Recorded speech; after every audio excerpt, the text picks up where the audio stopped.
Bien, ¿qué tal? Muy buenas noches con todos. Nuevamente, chicos, vamos a dar inicio ya al desarrollo de nuestra siguiente parte, donde vamos ya a comenzar a compartir pantalla de lo que veremos a continuación. A ver, ¿me confirma si se puede captar la imagen?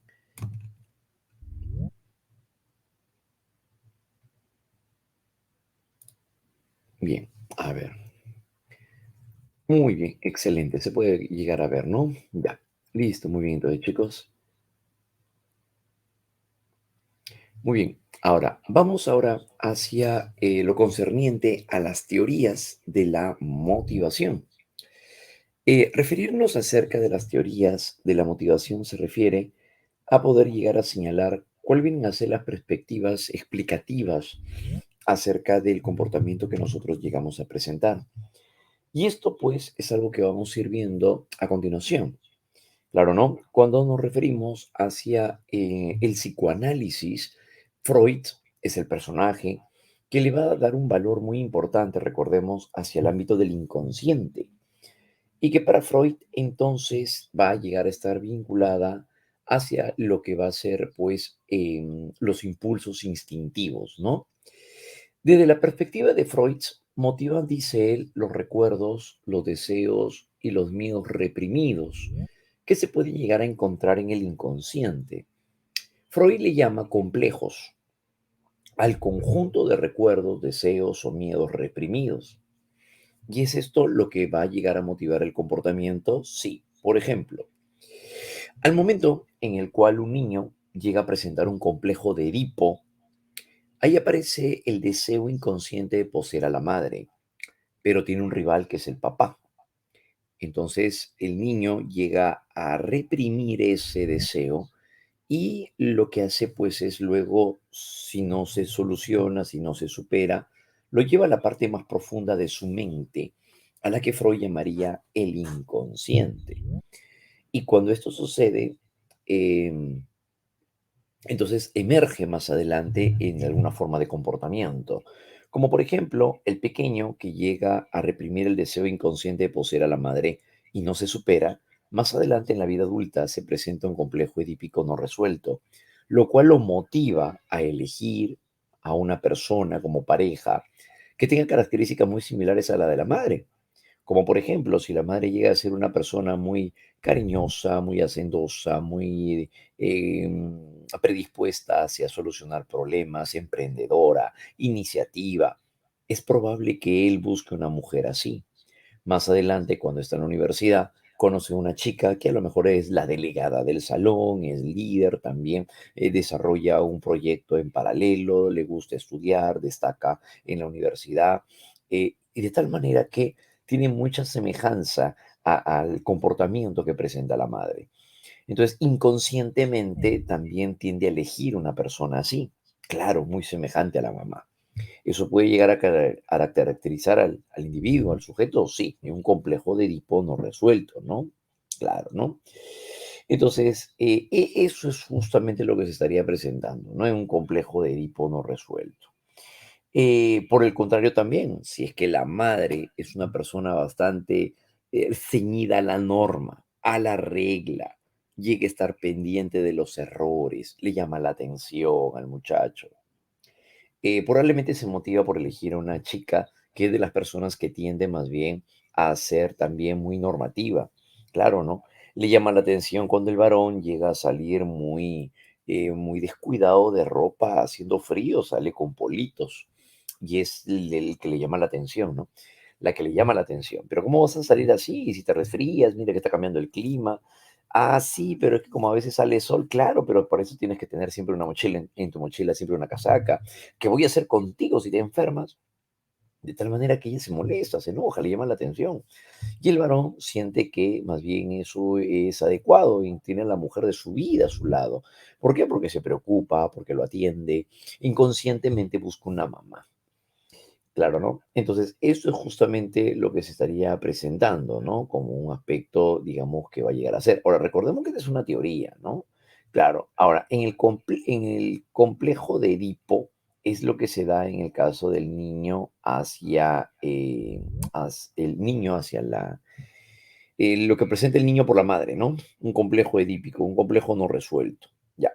Ahora, en el caso de Freud, por otro lado, también le llama complejo de Edipo y complejo de Edipo femenino.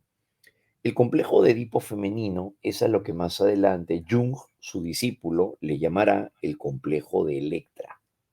Freud no habla de complejo de Electra, es el nombre que su discípulo lo hace conocido más bien. Pero estaría pasando lo mismo en el caso de la chica, sí, inconscientemente puede estar buscando también a un varón que sea de las personas que tienda a proteger, cuidar, amparar. Yo te resuelvo la vida, busco una mujer, a un varón que le resuelva la vida también. Eso se da en un complejo de Edipo eh, femenino, sí, eso es lo que va a llegar a darse, ¿no? Claro. Entonces, ¿cómo va a ser una característica muy particular? Claro, por supuesto, ¿no? Claro que sí. Entonces, en ese sentido, es lo que va a llegar a presentarse, pues, ¿no? Claro, ¿no? Claro que sí. Entonces, de tal manera que en el caso del sujeto, en la chica, perdón, ellas van a presentar también entonces un aspecto inconsciente, sí, efectivamente.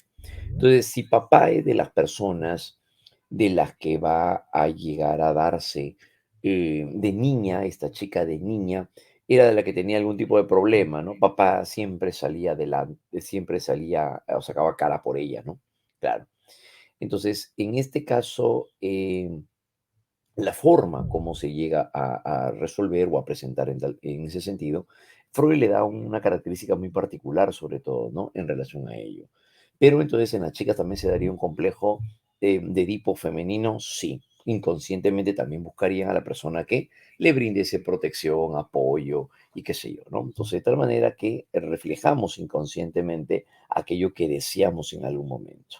Claro, ¿no? Eso es lo que va a llegar a suceder. ¿Listo? ¿Cómo se genera ese complejo de Edipo y por qué no se resuelve? Claro, ya estamos explicando que se genera cuando el niño no satisface el deseo de tener a la madre, pues, porque tiene un rival que es el papá. Ahí se genera el complejo de Edipo, ¿correcto? Ahora, en el caso de que no se resuelva, no se resuelva porque no llega a vincularse el niño con el progenitor del mismo sexo. Claro, ¿no? Entonces, ¿eso qué significa? Que lo que va a suceder es que para resolver el complejo de Edipo se necesita que lleguen a vincularse el progenitor con el niño, con el progenitor del mismo sexo. Así se supera el complejo de Edipo, dice Freud. Entonces, como por ejemplo, el momento en el cual el pequeño comparte más con papá, al momento en el cual salen al cine, se van a jugar pelota, comen helados, etcétera. Entonces, de tal manera que así se supera el complejo de Edipo a través del vínculo del niño con el progenitor del mismo sexo. ¿Ya? De eso se trata entonces, ¿no? Muy bien, entonces, esos aspectos entonces reprimidos se llevan, recuerden, a la parte más profunda de la mente que va a tener que ser en relación hacia el inconsciente. ¿Ya? Muy bien, entonces ese va a llegar a ser el punto clave para ello. ¿Ya, muchachos? Muy bien, excelente. Entonces, ese viene a ser el detalle, ¿no? Claro. Entonces, las formas como van a llegar a presentarse el resolver el complejo edípico se va a dar según la dinámica, obviamente, que se tenga entre el niño y los progenitores. ¿Ya? Muy bien, complejos entonces, ¿no? A partir de eso, ¿no? Recuerdos y deseos reprimidos. Esta teoría también le da importancia, por otro lado, a ciertos impulsos instintivos y también las experiencias infantiles. Como por ejemplo, en este caso, ¿a qué nos referimos? Al eros y al tánatos, impulsos instintivos como el eros y el tánatos. El eros es el instinto de vida, que es lo que mantiene la supervivencia, como el momento de llegar a comer, beber, la actividad sexual, eso es parte del eros. Mientras que el tánatos viene a ser el instinto de muerte, y el instinto de muerte se refiere a la destrucción, como por ejemplo una chica celosa al momento en el cual va un varón con su enamorada a una juguería. La chica se enoja porque ve al enamorado que llega a sonreírle y establecer un contacto visual muy particular con la señorita juguera. A ella no le cayó en gracia. Entonces, de tal manera que el varón simplemente pues cruza miradas, sonríe, y cuando la chica los atiende, le dice, ya regreso, y le toca el hombro al varón. Ella observa eso y bastó esa escena, ese momento, para que ella en ese momento se enojara, probablemente ella y simplemente los ve y le dice, creo que mejor te quedas en buena compañía. Se levanta ella y se va. Entonces, en ese momento, pues, ¿no? El varoncito desconcertado, ¿no? Algunos chicos demoran un poquito en procesar. ¿Pero qué pasó? ¿Yo qué hice? Todo estaba bien, todo estaba bien. Entonces, de tal manera, porque el varón dice, ¿pero qué he hecho mal? De tal manera que simplemente, pues, se va detrás de ella, ¿no? Trata de conversar él, pero ella, pues, ¿no? Está cerrada, obviamente, en su estado emocional, le molestó algo, ¿no? Entonces, de tal manera que ese es su tánatos, pues, ¿no? Y ella reacciona con el tánatos. ¿El tánatos qué es? Es el instinto de muerte, claro, destrucción. Ella celosa simplemente se va, se enoja, es capaz incluso de vertirle el jugo encima también, ¿no? Claro que sí. Entonces, de tal manera que dependiendo. Ahora, en una persona que llega a presentar, por ejemplo, impulsos suicidas, ¿qué sucede con los impulsos suicidas? Eso también es destructivo, pero es para el propio sujeto. Estas conductas autodestructivas corresponden al tánatos también, claro. Se le llama el tánatos contra el yo, donde la persona al final termina quitándose la vida. Claro. Entonces el tánatos no solamente la destrucción del sujeto hacia afuera, sino también incluso es hacia sí mismo. Claro, ¿no? Entonces eso hace que la persona reaccione contra sí mismo. La persona que se suicida, la persona que se llega a cortar las muñecas, las personas que llegan a autocriticarse severamente, ya eso viene a ser justamente la parte del tánatos. ¿Ya? Muy bien, entonces, pero los dos van a llegar a interactuar, sí, tanto el Eros como el Tánatos, ¿no? Los dos van a llegar a vincularse, claro que sí, ¿no? Pero forman parte también de las respuestas inconscientes. Recuerden que tanto el Eros como el Tánatos va a llegar a ser entonces parte del aspecto inconsciente. Los dos siguen siendo parte del inconsciente. Para ser más exactos, forma parte de una estructura de la personalidad a la que se le llama el ello. El ello, a eso se refiere. ¿Ya? Muy bien. En relación al Eros, el Eros viene a ser el instinto de vida, que es lo que mantiene la supervivencia. Decíamos por eso, comer, beber, dormir, tener sexo, eso es Eros. A eso se refiere. ¿Ya? Muy bien. Entonces, eso es lo que va a llegar a presentarse. Entonces, Freud diría de que al final eso es lo que va a llegar a caracterizar dentro del campo del inconsciente. Entonces, el meollo del asunto, del punto de vista de Freud, es que lo que va a motivar va a llegar a ser el inconsciente en todas sus formas, ya sea a través del eros, ya sea a través del tánatos o ya sea a través de los complejos. Ujú, de esa manera. Entonces, para Freud, todo esto va a llegar a motivar el comportamiento, sí. Hay personas que pueden llegar a ser mayores, ya sean varones o mujeres, en una adultez intermedia, y que pueden gustarle personas más jóvenes. Sí, ahí hay un complejo, diría Freud. Claro. Como por ejemplo, a lo mejor una señora ya de 45, 50 años que le gustan los jovencitos. ¿Eso puede ocurrir? Sí, claro que sí. Ahí tenemos una Lucía de la Cruz, por ejemplo, ¿no? Claro, entonces de tal manera que esta señora pues puede gustarle, agradarle a las personas menores. Sí. Un Mauricio Discanseco también le gustan las jovencitas, ¿no? Claro. Un Leonardo DiCaprio le gustan las jovencitas, claro, ¿no? Entonces, en este caso, para Freud, ¿qué significa? ¿Que eso también puede haber un complejo? Sí. Hay un deseo inconsciente de mantenerse siempre joven. Entonces, de esa manera, un deseo inconsciente de mantenerse joven, de resistirse al paso de los años, lo vuelve, lo orienta, lo enfoca, hace tener este tipo de gustos o preferencias. Entonces tiene que ver con eso, sí, ahí hay un complejo entonces que va a llegar a presentarse, a darse en ese sentido, ¿no? Claro, ¿no? Entonces, eso es lo que va a ocurrir, ¿no? Por otro lado, también eso forma parte entonces de estos complejos, ¿no? Claro, forma parte de estos complejos. En el caso de las chicas, también ahí está, vamos a hablar también acerca de ellas. A aquellas que les gusta también a alguien que sea mayor, hay algún complejo, también hay un complejo. Puede ser de un complejo edípico femenino, como lo llamaría Freud, es parte de lo que ya comentábamos anteriormente. Como también de esta manera, pues, ¿no? La necesidad de protección, seguridad y todo ello, ¿no? Claro. Entonces, eso podría llegar a ser. Ha reprimido tal vez la figura paterna, también la ausencia de la figura paterna la ve reprimida. Por lo tanto, busca una persona que sea mayor, que reemplace, que refleje también esta condición. ¿Ya? Muy bien, entonces, eso es parte entonces de aquello, aquellas cosas que no han llegado a procesar en sí, claro, ¿no? Eso sí se daría, ¿no? Muy bien, eso es lo que va a llegar a ocurrir sobre todo también, ¿no? En ese sentido, ¿no? Claro. Entonces, eso vendrían a ser las formas en las cuales se dan ciertos estados de desequilibrio, digamos, ¿no? Desde el punto de vista de Freud. Claro, ¿no?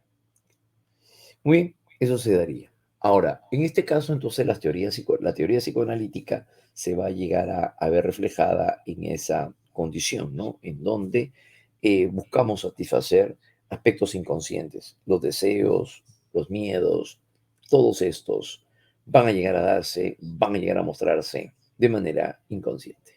¿Bien? Eso se refiere entonces, ¿no? Claro, ¿listo? Por otro lado, teoría psicoanalítica, estamos hablando de la teoría psicoanalítica, ¿no? En el caso del conductismo, dejamos ahí al psicoanálisis de Freud y el valor por todo esto que estamos mencionando, y nos vamos ahora hacia la teoría conductista. A ver, ¿qué es lo que está pasando dentro del ámbito conductista? Bien, cuando hablamos acerca de la teoría conductista, esto viene más bien a partir de la influencia que se presenta a raíz de Skinner. Claro, ¿no? Entonces, Skinner dice que lo que motiva van a ser las conductas que van a llegar a ser seguidas de un estímulo reforzador. Como por ejemplo, en este caso, un pequeño llega a asistir a los ensayos de danza cuando le dicen que al final del proceso le van a llegar a dar un carrito. El pequeño vemos acá que está abrazando su carrito. Entonces lo que lo motiva es aquello que va a recibir al final, sí. ¿Esto qué valora entonces desde el punto de vista de Skinner? La consecuencia de la conducta. Va a llegar a valorar la consecuencia de la conducta. Claro. La conducta motivada es motivada por agentes reforzadores y por castigos. En este caso, ya que se trata de un premio, ya que se trata de un reconocimiento, hablamos acerca de, de reforzadores.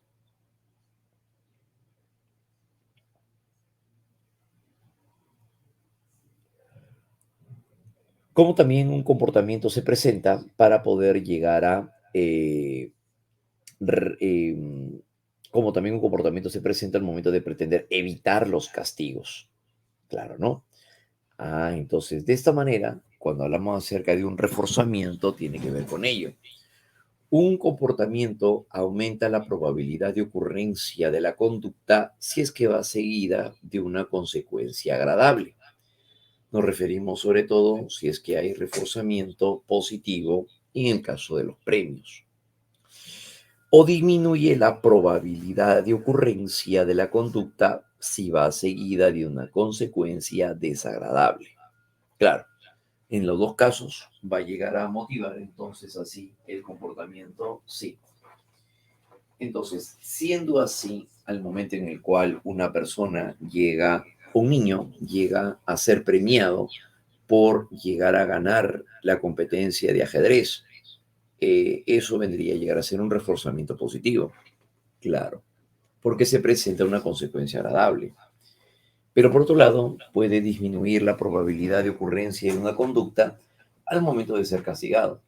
Cuando a lo mejor demora en llegar a casa luego de jugar pelota, lo castigan y le quitan aquello que le gusta, como por ejemplo el permiso de jugar los fines de semana. Le quitan el PlayStation, le quitan aquello que le gusta. Eso entonces hará alusión hacia este elemento, ¿no? Claro. es cuando entonces disminuye la probabilidad de ocurrencia de la conducta. Lo dejan sin postre. Eso hace que la próxima vez que salga a jugar pelota, el pequeño se motiva a regresar temprano. ¿Para qué? Para poder evitar el castigo. Regresa temprano, pero ahora para poder evitar el castigo. ¿Bien? Entonces de eso se trata, pues, ¿no? Claro, así es. ¿Listo? Muy bien. Entonces, la teoría conductista es justo a la que se va a llegar a presentar, entonces, así, con todas estas características, ¿ya? Sí, es el mismo que hablar acerca del condicionamiento operante, claro, así es, muy bien. Es hablar del condicionamiento operante, es hablar acerca del behaviorismo también, ¿no? Sí, todo eso corresponde al conductismo, ¿no? Claro.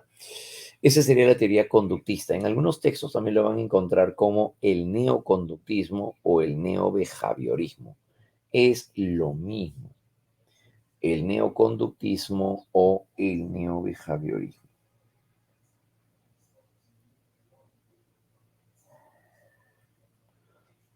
Correspondería entonces así hacia el neoconductismo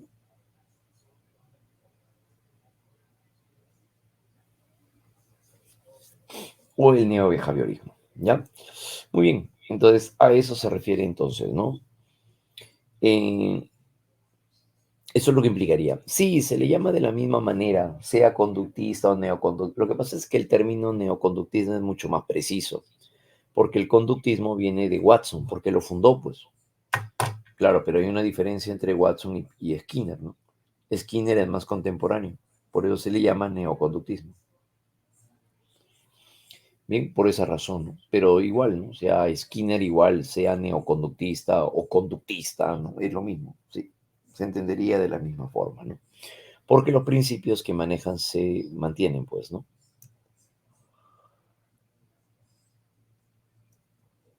Pero por otro lado, también tenemos a la teoría humanista, donde un principal aspecto recae sobre Abraham Maslow. Pero claro que sí. Aquí tenemos a Abraham Maslow, el cual propuso que las necesidades humanas se organizan en una jerarquía piramidal, en cuya base se encuentran las necesidades fisiológicas que deben satisfacerse primero para poder lograr así la homeostasis.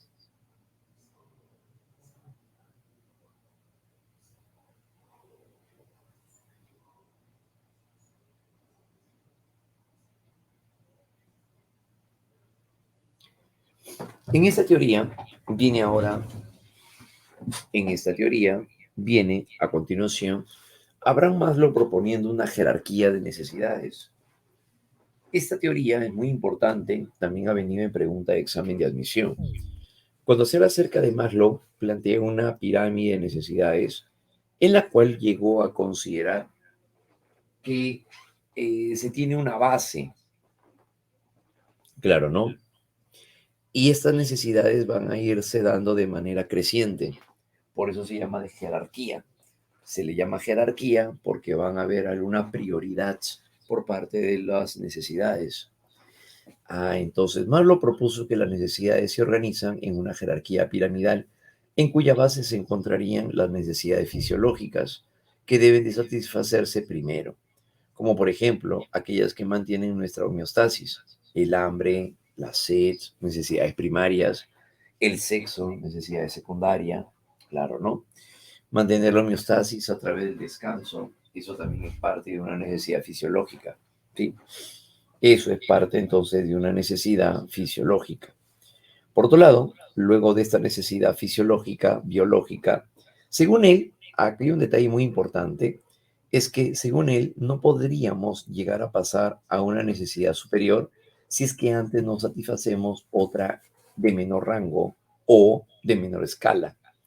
Entonces, antes de satisfacer la necesidad de seguridad, según Maslow, ¿qué deberíamos de llegar a satisfacer primero? La necesidad fisiológica, según él. Entonces, por esa razón, la necesidad de seguridad, ¿a qué está enfocada? Está enfocada hacia sentir que el mundo está organizado y que llega a ser predecible. La seguridad es la necesidad de sentirse protegido, sentirse estable, es la necesidad de llegar a lograr sobre todo también un estado de salud. Eso va a llegar a darse en este caso, ¿no? A llegar a presentar un estado de salud. Esa es la necesidad de seguridad. Muy bien.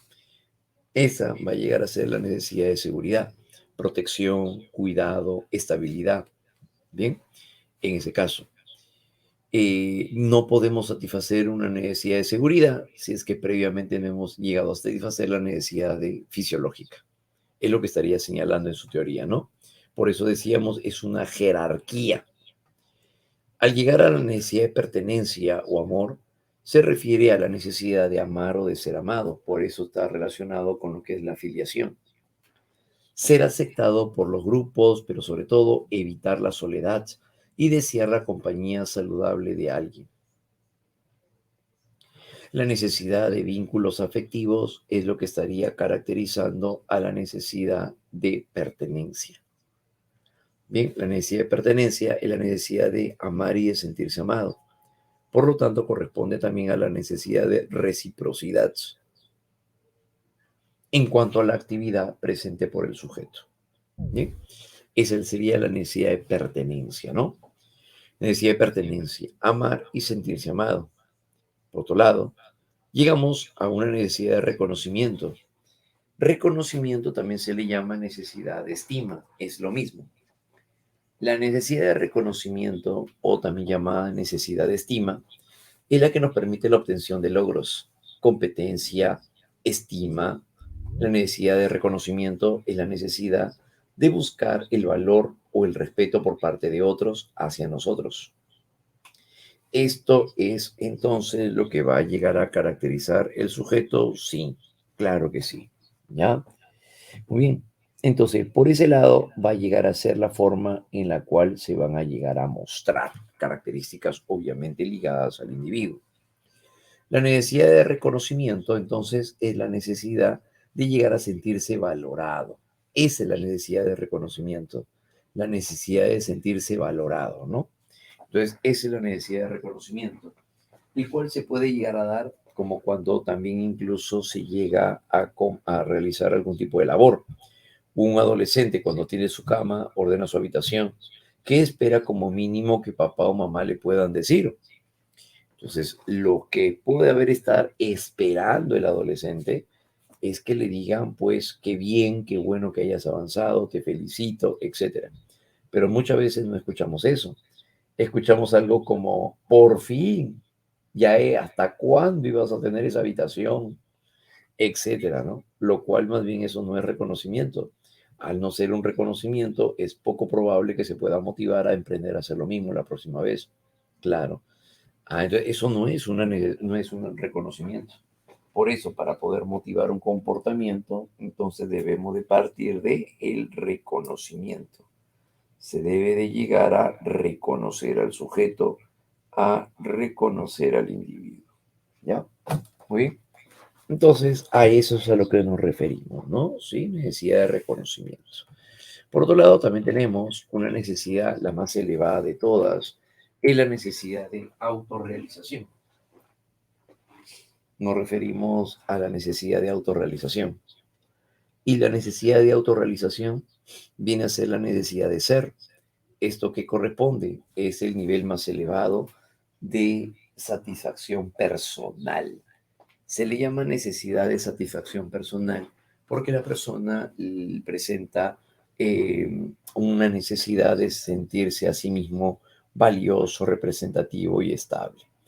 La necesidad de autorrealización consiste en alcanzar al máximo posible nuestro potencial, ser íntegro y único, además de lograr un estado de plenitud intelectual y o estética.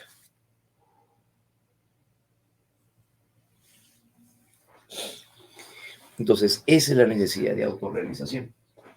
Entonces, por tal motivo, es en donde se va a llegar a presentar, alcanzar al máximo posible también, por cierto, nuestro potencial, ¿no?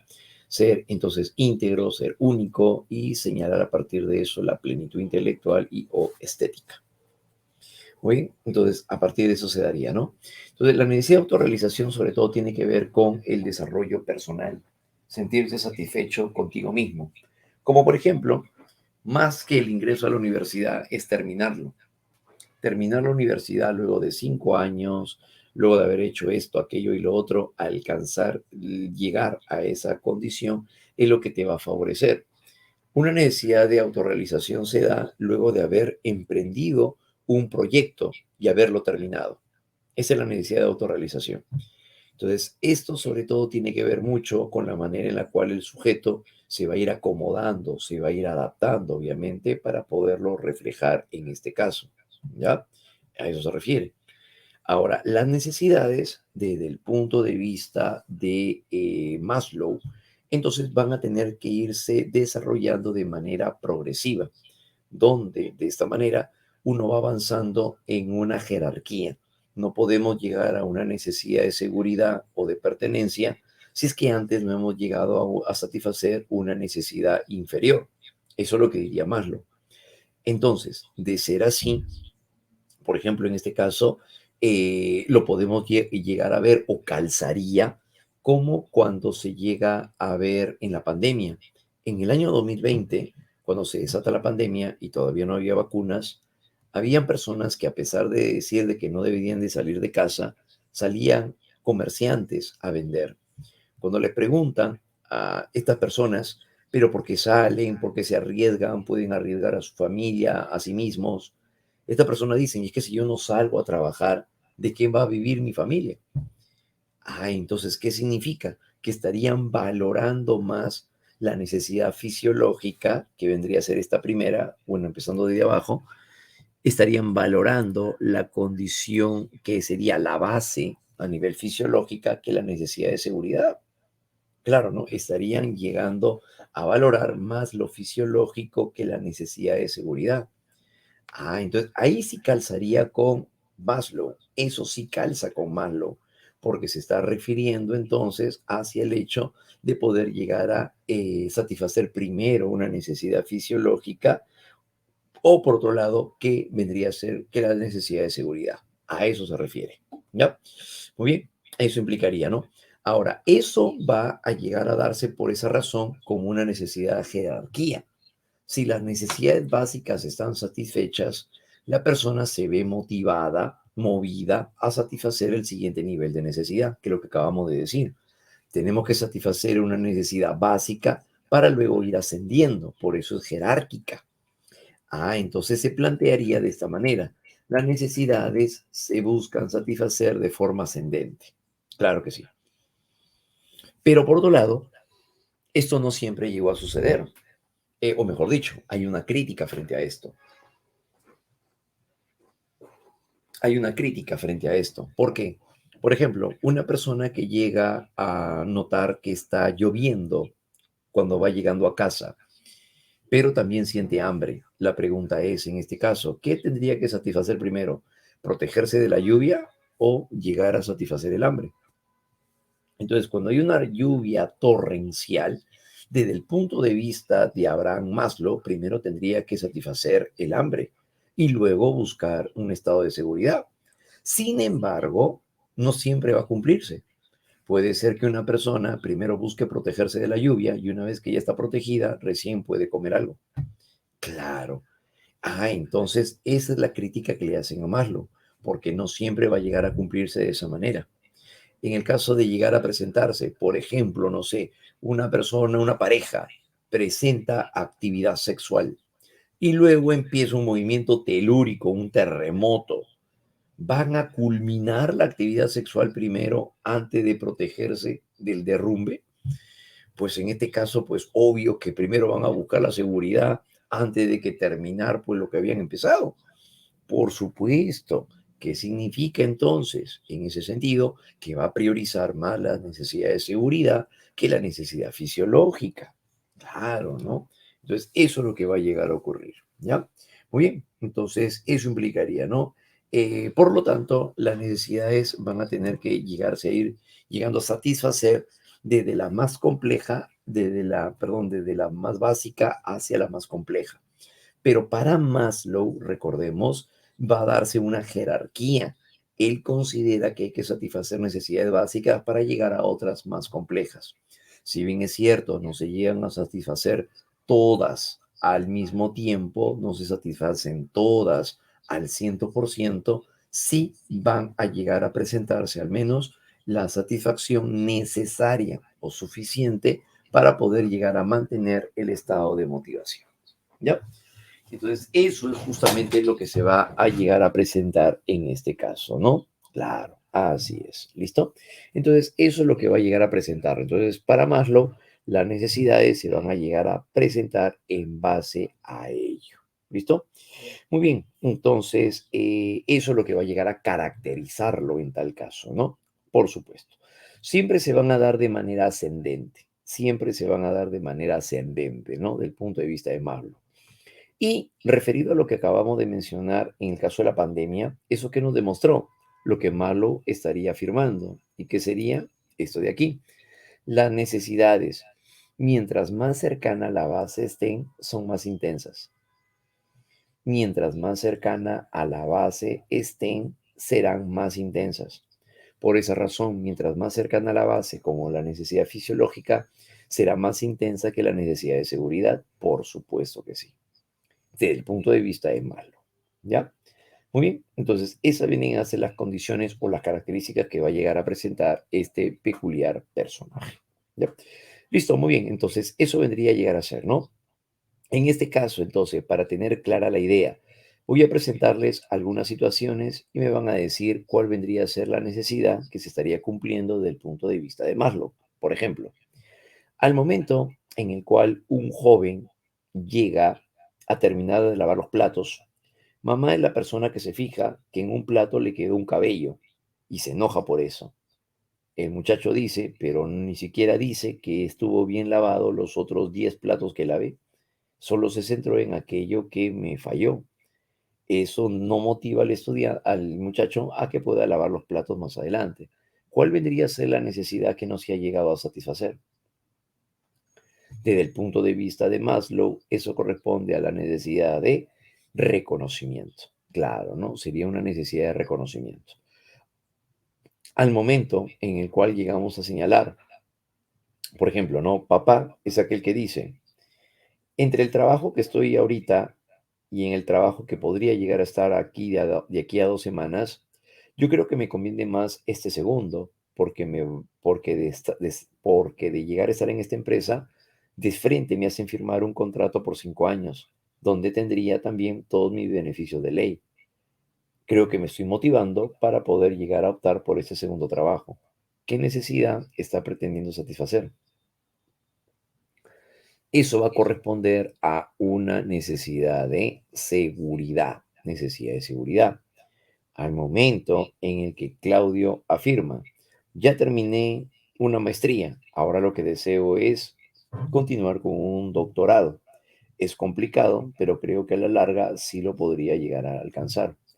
Entonces, a partir de esto, esta persona confía en que puede lograrlo y sobre todo busca sentirse bien consigo mismo. ¿Cuál vendría a ser la necesidad que se estaría llegando a presentar desde el punto de vista de Abraham Maslow? Eso va a corresponder a una necesidad de autorrealización. Claro, autorrealización, porque la necesidad de autorrealización corresponde hacia el hecho de llegar a sentirse satisfecho consigo mismo y con los logros que viene obteniendo. Bien, necesidad de autorrealización. ¿Correcto? Muy bien. Lucas programa qué es lo que tiene que hacer llegando a casa, pero antes de emprender todo su proyecto académico, lo que busca primero es llegar a miccionar. ¿Qué necesidad estaría priorizando, o mejor dicho, en este caso, pretendiendo satisfacer primero? Una necesidad fisiológica, correcto. Es una necesidad fisiológica. Muy bien, ¿listo?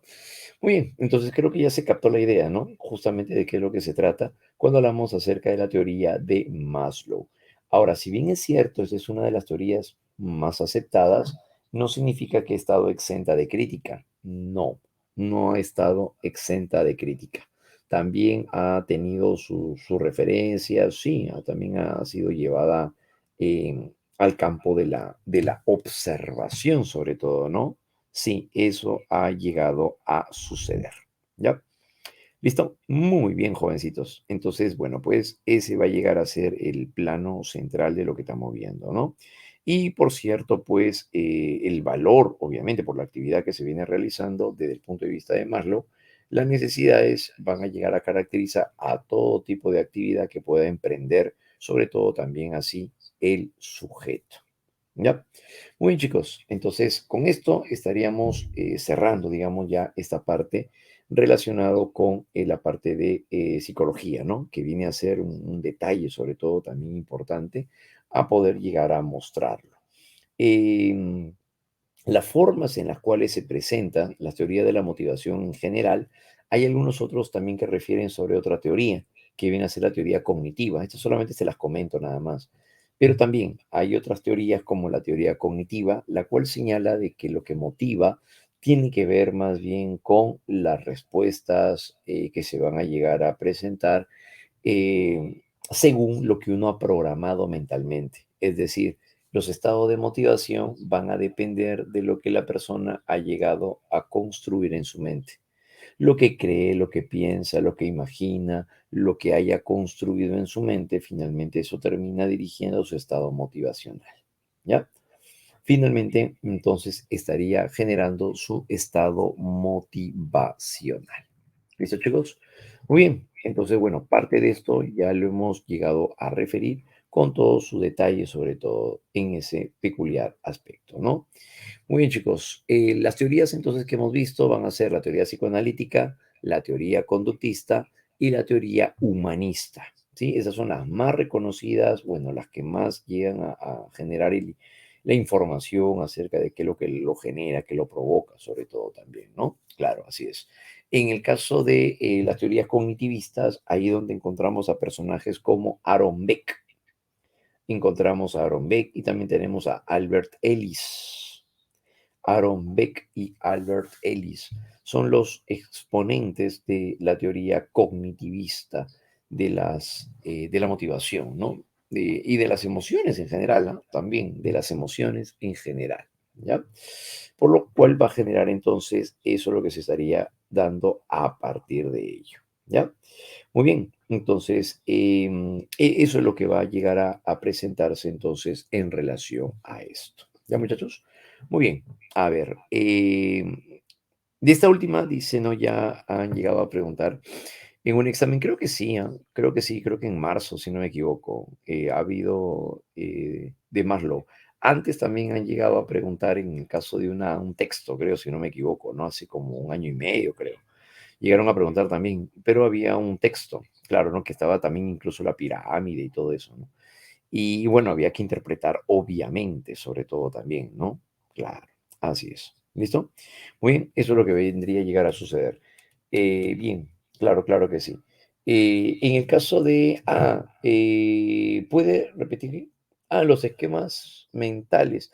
Claro, los teóricos de naturaleza cognitivista son los que van a llegar a señalar de que al momento en el cual llegamos nosotros a construir ideas o esquemas mentales, eso es lo que motiva el comportamiento. Por ejemplo, un muchacho no se acerca a una joven a enamorarla, invitarla a salir, porque él piensa de que lo van a rechazar, a pesar de que no llega a haber evidencia de que antes lo hayan rechazado, él cree que lo pueden rechazar.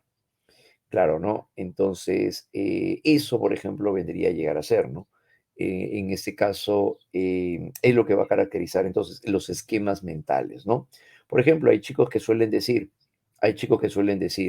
¿y qué pasaría si me vuelve a pasar de bloquearme para el día del examen?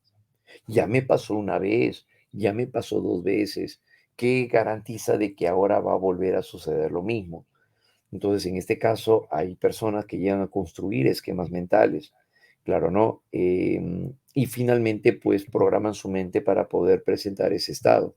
Si alguna joven es de la que dice, cuando yo llegué a dar mi último examen de admisión, llegué a sentir la gana de ir al baño a cada momento, no estaba muy estresada, a pesar de que no tomé mucho líquido, pero igual sentí ganas de ir al baño en 3 horas. Entonces, ¿qué me garantiza de que la próxima vez no me va a pasar lo mismo? Entonces, esto ocurre, hay personas que tienden a presentar estos estados, claro, ¿no? Entonces, suele ocurrir que si no lo aprendió a manejar, sus esquemas mentales, lo que ha construido en su mente, finalmente termina dirigiendo su comportamiento. Claro, a eso se refiere, ¿no? Entonces termina dirigiendo, dijimos, a partir de esto, su comportamiento que puede llegar a darse incluso de manera disfuncional, ¿ya? Muy bien, chicos, entonces eso es justo lo que se estaría llegando a presentar a raíz de ello. ¿Ya, muchachos? Muy bien, entonces eso es lo que se estaría presentando, ¿no?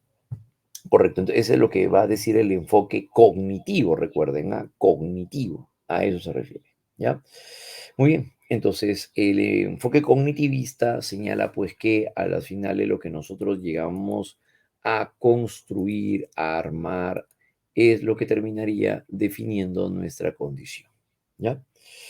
Muy bien, entonces de esa manera. Bien, jovencitos. A continuación vamos a pasar ahora a la parte entonces de filo, ¿sí? Para lo cual, a ver, ya estamos compartiendo pantalla. Me confirman si es que se puede llegar a ver o se puede llegar a captar. A ver, me esperan un momentito, chicos. A ver, un ratito.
Bien, a continuación, vámonos ahora hacia dentro del campo de la nociología.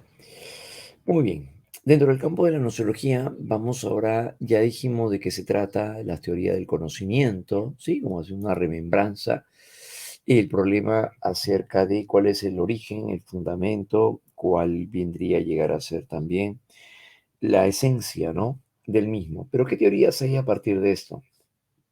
Bueno, pues vamos a encontrarnos con lo siguiente. Vamos a encontrarnos acerca del problema, tres problemas del conocimiento: el origen, la posibilidad y la esencia, ¿no? También se encuentra como parte del problema, por cierto, lo que va a ser los criterios de verdad. ¿A qué es a lo que le llamamos verdad?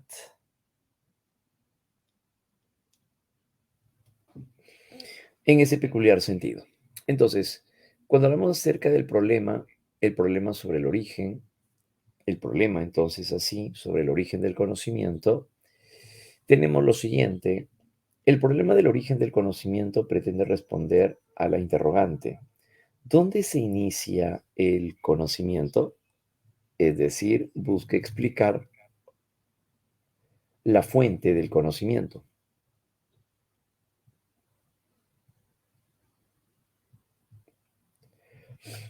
De esta manera, conocer acerca del origen, van a buscarse o van a presentarse diversas teorías que van a procurar, obviamente, responder a esto, ¿no? Entonces, ¿cuál es el inicio o dónde se origina el conocimiento? Esto viene ya desde la antigüedad. Si bien es cierto, la principal referencia la tenemos en la Edad Moderna, como personajes en el caso de Platón, perdón, en el caso de la Edad Moderna, como el caso de René Descartes, John Locke y Immanuel Kant, que es lo primero que viene a nuestra mente. El problema acerca del conocimiento y acerca del origen del conocimiento no se gestó con ellos, sino que eso vino mucho antes. Como por ejemplo, parte de esto, antes de empezar con estos personajes, lo veremos en este apartado, ¿no? Por ejemplo, como podemos apreciar, aparece una de las referencias más importantes, viene ya con Platón. Este personaje tiene antecedentes desde la influencia de Parménides y también de Pitágoras. Y Platón es el personaje que le da un gran valor, sobre todo, a aquello de lo que no se puede captar a través de los sentidos, sino aquello que se puede llegar a captar a través de la razón o a través del intelecto. Entonces, ante el problema sobre el origen del conocimiento, Platón creía que el origen real del conocimiento no puede darse aquello de lo que provenga a través de los sentidos, porque los sentidos van a llegar a ser engañosos. Entonces Platón le resta valor a aquello que no, a aquello que sea registrable, observable, porque todo lo que provenga de los sentidos es engañoso. Entonces, cuando hablamos acerca del pensamiento platónico, el idealismo objetivo hace alusión a esto. Afirmó la existencia de un mundo cambiante y sensible, donde yace todo elemento ilusorio, al que denominó el mundo de las cosas, o el llamado topos mundanus. Este mundo con el cual nosotros nos contactamos y que viene a darse a través del mundo sensible, no es un mundo real.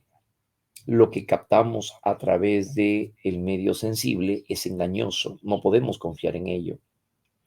Entonces, ¿no es un conocimiento verdadero? No, para Platón no es un conocimiento verdadero.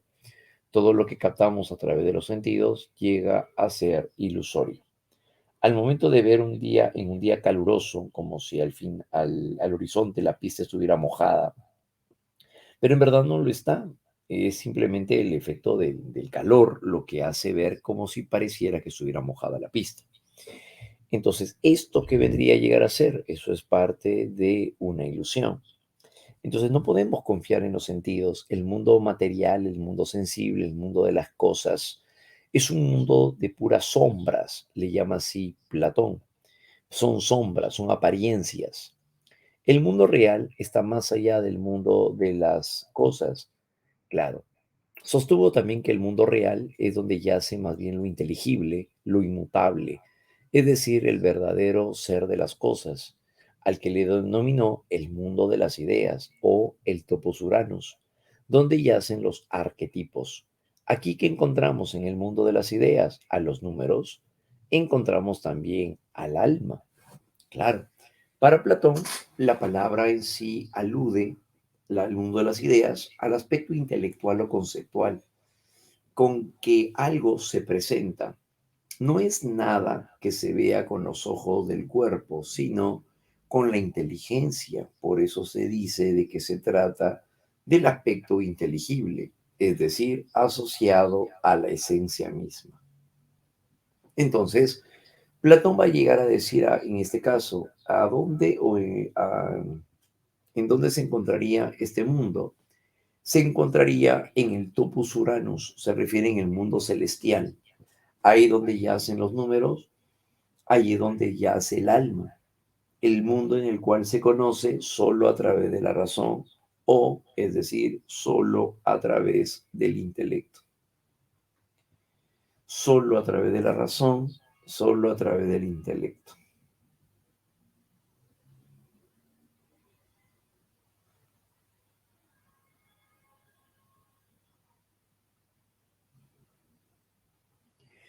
Entonces, este mundo basado en el mundo sensible es un mundo engañoso, del cual el mundo real es aquel que pertenece al mundo de las ideas, el mundo donde se encontraría la esencia pura de las cosas.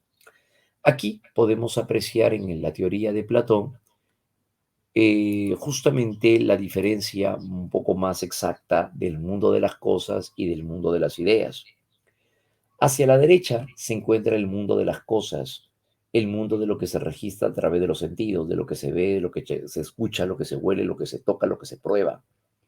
Podemos llegar a observar objetos individuales, como por ejemplo un caballo de color marrón, un caballo de color negro, un caballo de color plomo, pero a las finales, a pesar de verlos uno y de otra manera, que siguen siendo caballos, porque la idea de caballo es uno solo. Entonces, en el mundo de las ideas es donde yace la episteme, es el mundo donde yace el conocimiento real de las cosas. En cambio, en el mundo el mundo real de todo. En cambio, en el mundo de las cosas es donde yace lo que captamos a través de los sentidos, y lo cual, por lo tanto, es falso, lleva a error. El mundo de las cosas es material, es corpóreo y es particular. En cambio, el mundo de las ideas es único, es eterno, es imperecedero, es ingénito, porque nadie lo ha engendrado, nadie lo ha originado, siempre ha existido. Y además llega a ser universal.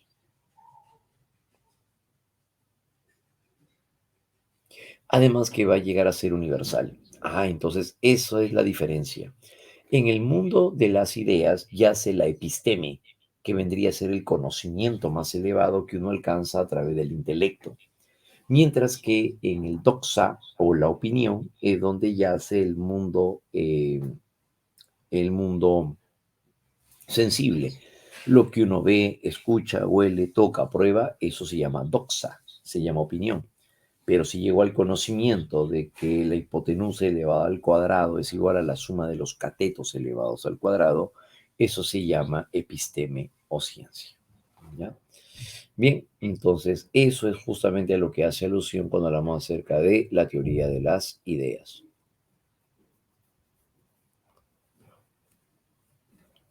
A eso se va a referir, por supuesto. Bien, aquí solamente vemos también como referencia, por si acaso, el mundo concreto, el mundo material y el mundo de las ideas, la idea de caballo. La influencia de las cosas materiales y cambiantes viene de Heráclito. La influencia de que el mundo real pertenece al mundo racional le pertenecería a Parménides. ¿Bien? Entonces de ahí viene la influencia, claro que sí. De ahí viene la influencia. ¿Ya? Y grado del conocimiento. Según Platón, lo que acabamos de ver, estaría relacionado con el hecho de poder ir ascendiendo hacia un grado mayor del conocimiento. Claro, por eso la flechita va de abajo hacia arriba. Y en estos grados del conocimiento se va a llegar a puntualizar a partir de eso lo que sería el mundo de las cosas, el mundo del doxa. Aquí es donde se encuentran las imágenes o la llamada eicasia. La eicasia, a este mundo corresponden los entes cuyo ser es lo más débil. Debajo de ellos no hay más que puro no ser, la nada misma. Son aquellas sombras o las imágenes que refleja un espejo o probablemente los sueños, son imágenes. Cuando nos vemos al espejo, vemos una imagen que parece ser nuestra, ser nosotros. Sin embargo, nos muestra un engaño. Si ustedes se ven al espejo y levantan su mano derecha, la imagen que están viendo en sí estaría levantando la mano izquierda. Claro, de tal manera que entonces lo que yo estoy viendo eso va a ser una ilusión. Claro que es una ilusión. No soy yo al final, entonces. No. O sea que el momento de verme al espejo estoy viendo algo que es irreal, es falso. Claro que sí. Entonces, igual que en el caso de los sueños. Claro, imágenes que parecen reales, pero no lo son. Si tomásemos la sombra, la imagen del espejo o los sueños como una realidad, bueno, pues estaríamos en un estado de eicasia. Esa vendría a ser la eicasia. ¿Bien? Ahora, por otro lado, seguimos ascendiendo y pasamos de las imágenes a las cosas sensibles, a lo que él le llamaría la pistis. Cuando Platón refiere acerca de la pistis, se refiere a esto, ¿no? Considera que los objetos sensibles no reflejan la verdadera realidad. En este campo, en el campo ético, la pistis consiste en creencias morales correctas acerca de lo que debe hacerse, pero no están acompañadas de conocimiento o episteme.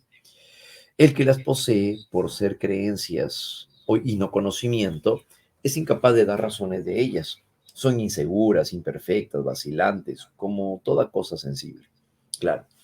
Entonces, al momento en el cual nosotros llegamos a coger un objeto como una piedra, un objeto como una cuchara o un vaso, lo que estamos llegando a captar es pistis.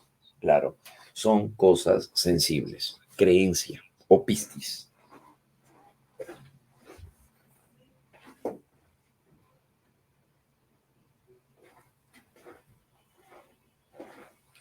Implicaría entonces, a raíz de esto, las cosas sensibles o la pistis. Pero dejamos el mundo sensible y nos vamos al mundo más perfecto, que sería, en este caso, a continuación, el mundo del doxa. El mundo del doxa. Dejamos el doxa y nos vamos al mundo de las ideas, donde yace la episteme. Claro, el mundo de lo perfecto. Aquí es donde se encontrarán las ideas matemáticas, a lo que Platón le llamó la dianoia. La dianoia vendría a ser el contenido de los números. Entonces llegar al conocimiento de que todo número elevado a la potencia cero es igual a uno, a excepción del cero. ¿Eso qué vendría a ser? Eso sería una idea matemática. Eso está en la llamada dianoia. Se encontraría en el mundo de las ideas. Se refiere a todos los conceptos fundamentales de todas las ciencias particulares, en especial ligado a los números. Ahí estaría relacionado entonces con los números, pero por supuesto, ¿no? Eso sería entonces en relación a los números. Ideas matemáticas, ¿no? La llamada dianoia. Por otro lado, están también las ideas metafísicas o la llamada noesis. También se van a llegar a encontrar las ideas metafísicas o la noesis. Esto va a llegar a ser lo más elevado de todo, claro, ¿no? Aquí es el modo en donde el conocimiento que se caracteriza por ser puramente intelectual, sin ningún elemento sensible, como las imágenes, como en el caso de la dianoia, el entendimiento, es conocido por las puras ideas, donde todo queda perfectamente comprendido. Hablar acerca de la noesis, por lo tanto, vendría a ser la expresión de el mundo de las ideas en sí mismo.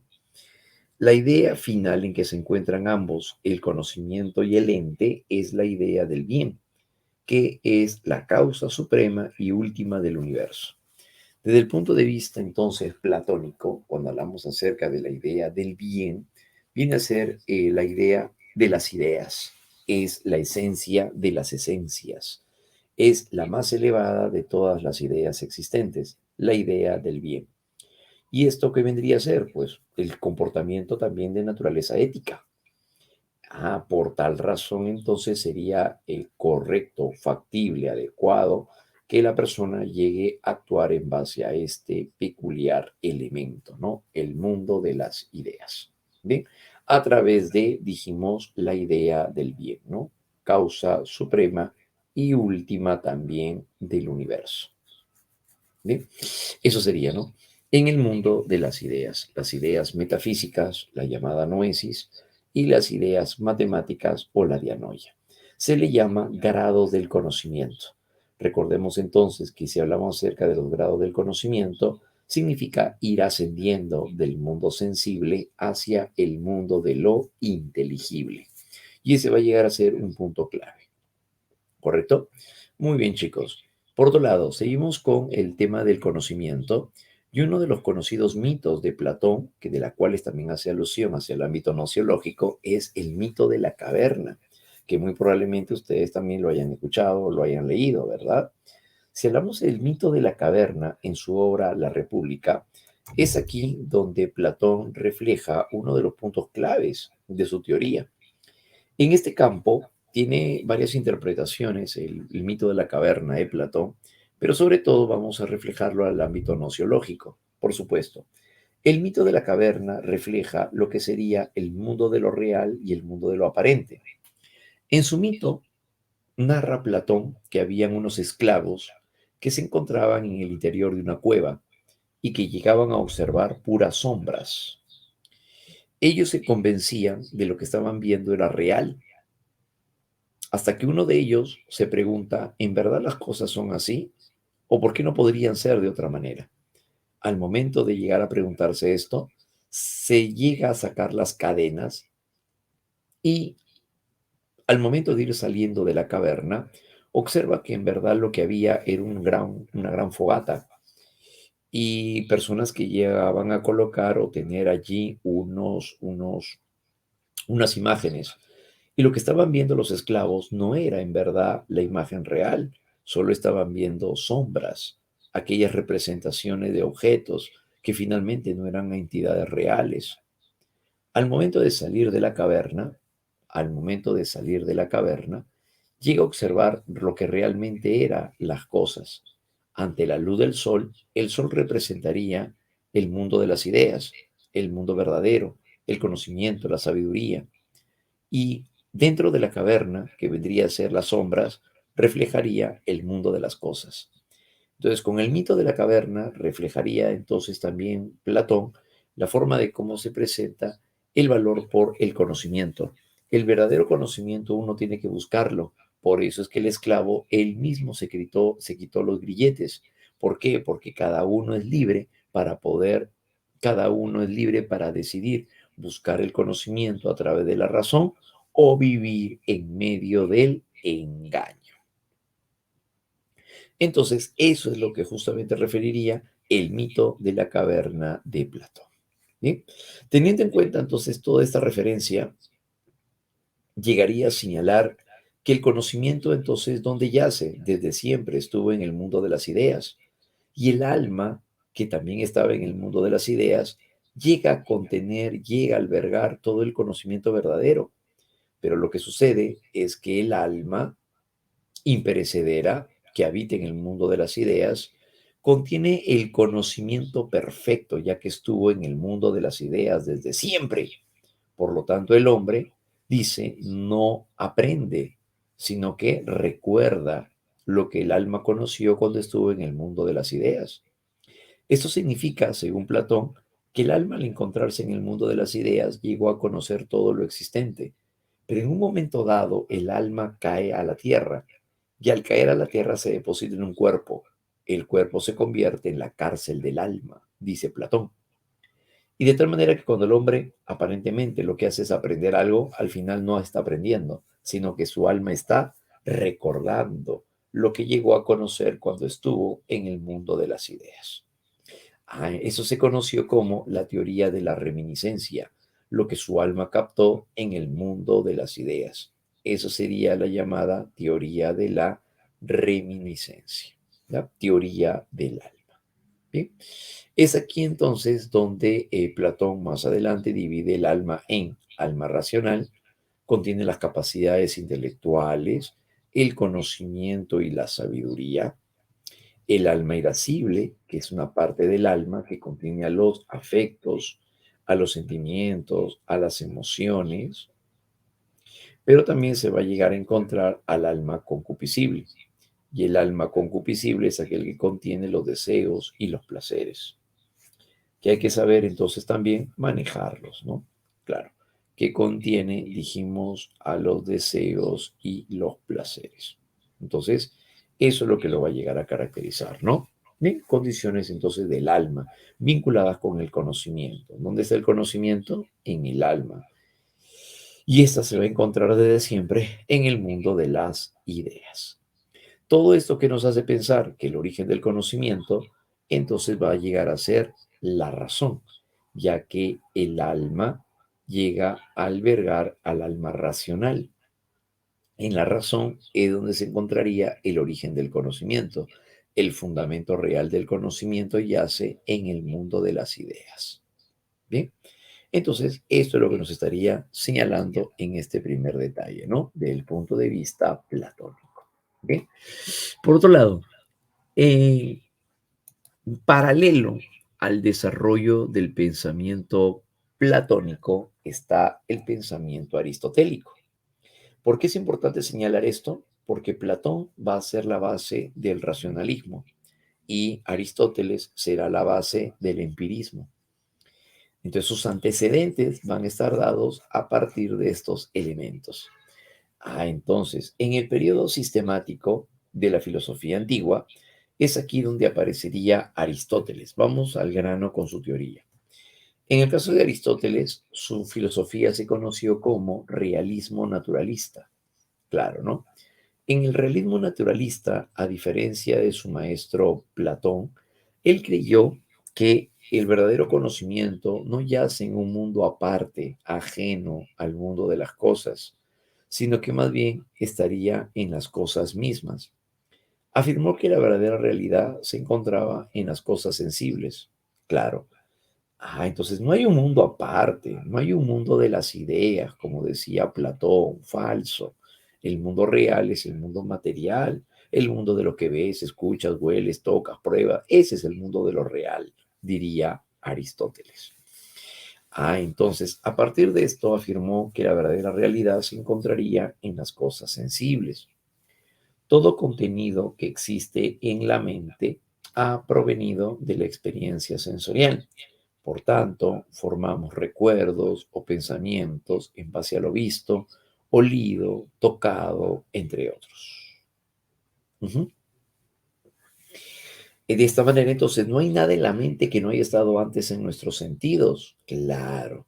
Y esta afirmación es la que más adelante también va a llegar a popularizar el gran John Locke. También va a llegar a afirmar esto, ¿no? No hay nada en la mente que no haya estado antes en los sentidos, haciendo referencia a que no podríamos llegar a fundamentar ninguna forma de conocimiento si es que éste no ha pasado primero por los sentidos.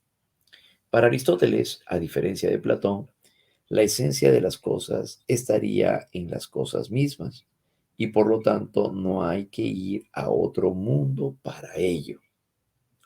No hay que ir a otro mundo para ello.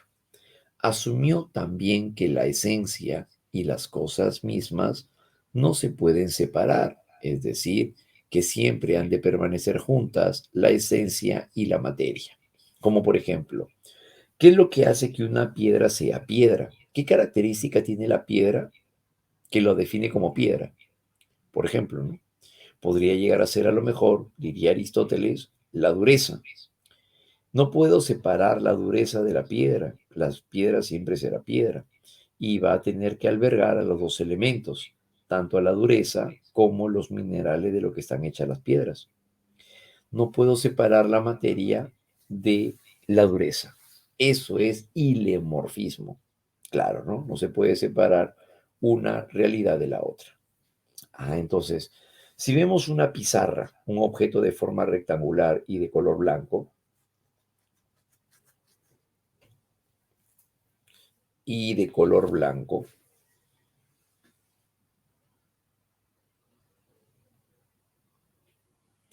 no podríamos llegar a considerar a raíz de eso.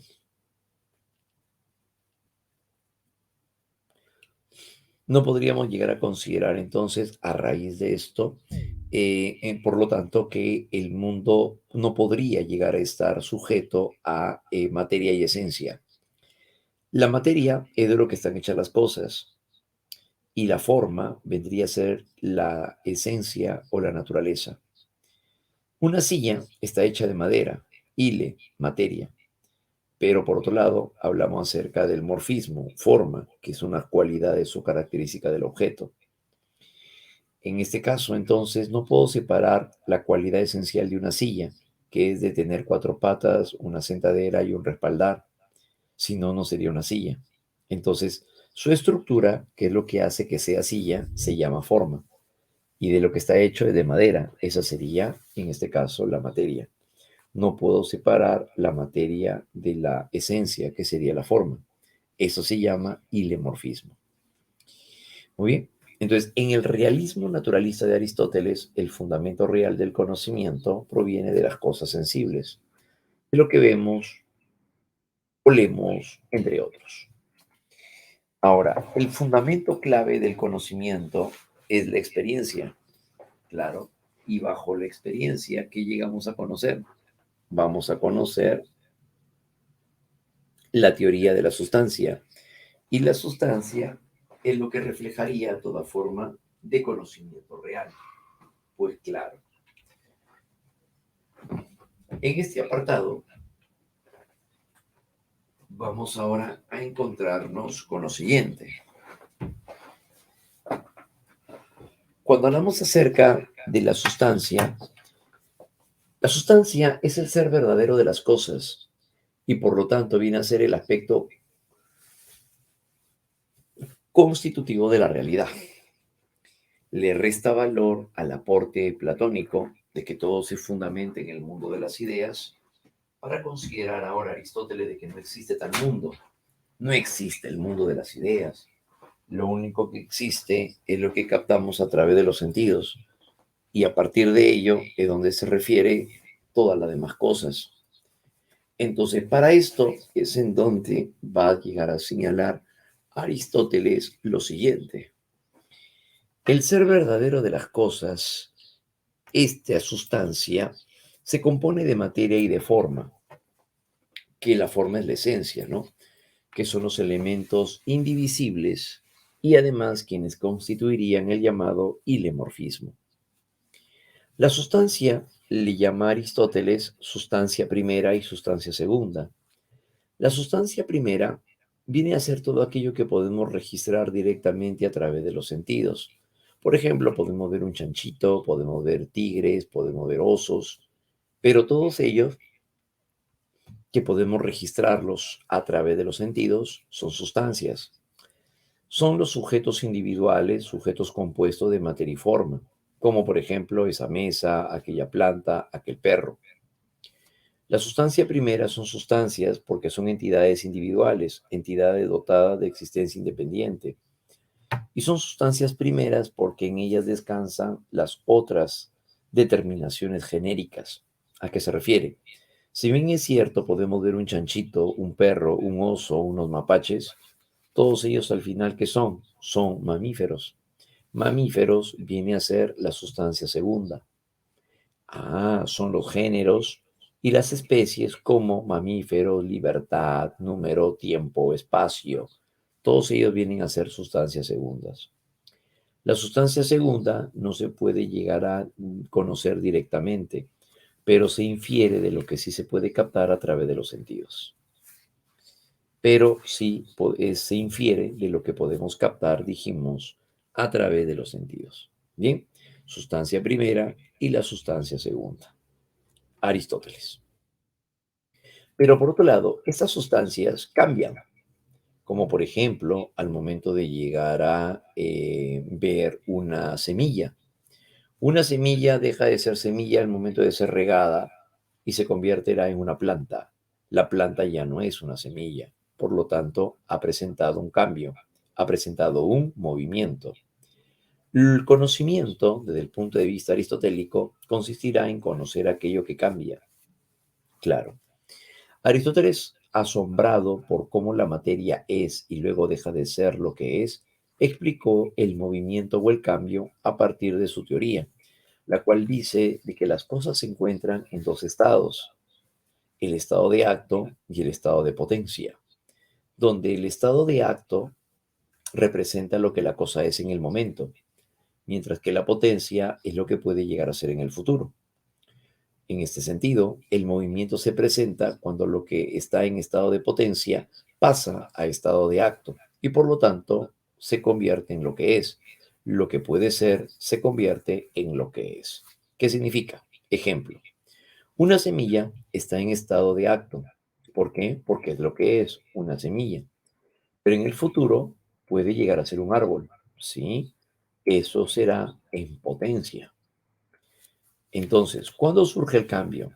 Cuando luego de regar esta semilla, tiempo después, al convertirse en un árbol, el árbol va a llegar a ser esta realidad. El árbol es lo que podía llegar a ser, ahora ya lo es. Entonces pasa de un movimiento donde pasa de una situación a otra. Sí, eso vendría a ser. Pasa de la potencia al acto. Ocurre el movimiento cuando aquello que puede llegar a ser se convierte en lo que es. Cuando lo que puede llegar a ser se convierte en lo que es, eso es el movimiento. A eso es a lo que se le llamaría movimiento. ¿Bien? Y es aquí donde nos encontramos por eso, ¿no? Donde Dios es el motor inmóvil, donde Dios se convierte en el motor inmóvil, donde Dios se convierte en el motor inmóvil. Claro, ¿no? Recuerden que aquí no se trata del Dios cristiano. Para Aristóteles, cuando se le acerca de Dios, ¿a quién se va a referir? Se refiere a una fuerza universal, claro, ¿no? Como la llamado nous, ¿sí? Como la forma del nous, ¿no? La verdad, una representación más amplia, claro, ¿no? Entonces, el movimiento, que es lo que explicaría Aristóteles, cuando surge por el paso de la potencia hacia el acto, cuando aquello que puede llegar a ser se convierte en lo que es. Ustedes son estudiantes preuniversitarios, están en estado de acto. En potencia, ustedes son unos universitarios. ¿Cuándo surgirá el cambio? Cuando lo que puedan llegar a ser se convierte en lo que es. Luego de dar el examen y al momento de aprobarlo, dejan de ser preuniversitarios para ser universitarios. Entonces cuando lo que puede llegar a ser se convierte en lo que es decir, se actualiza, ahí es donde se produce el movimiento. Ahí es donde se produce el movimiento o cambio. ¿Ya? Muy bien. Eso vendría a llegar a ser entonces para comprender un poquito mejor la expresión dada por el gran Aristóteles. ¿Ya, muchachos? Y por otro lado, para poder ir terminando, el cambio puede llegar a ser accidental, que puede llegar a darse por cualidades. Por ejemplo, un papel arrugado sigue siendo papel, pero ha cambiado. En cantidad, la tiza se desgasta con el uso, el niño crece, cantidad, a cambio accidental. Lugar, cuando nos trasladamos en metro de un lugar a otro, cuando una bola de billar pasa de un lugar a otro, eso vendría a ser lugar.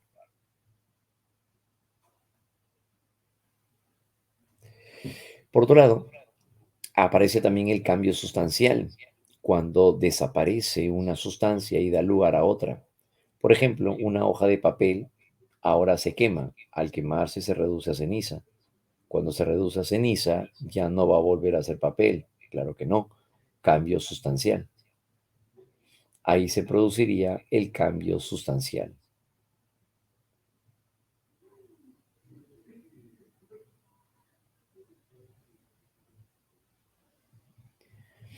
Muy bien, se estaría entonces presentando de esa manera, ¿no? Y en este caso, toda sustancia presenta causas. La causa del movimiento. Encontramos a raíz de ello, para Aristóteles, la filosofía, al ser la ciencia de los primeros principios y las primeras causas, buscó determinar las causas de la realidad y para ello se enfoca hacia llegar a atenderlas como causa material de lo que están hechas las cosas, causa formal, aquello que hace que algo sea como tal, causa eficiente, quien lo produce lo engendra y la causa final.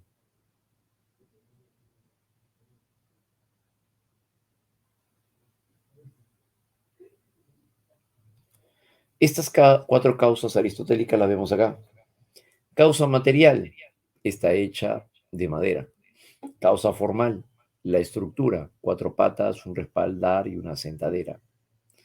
Causa eficiente, ¿quién lo hizo? Lo hizo el carpintero. Causa final, ¿para qué elaboraron la silla?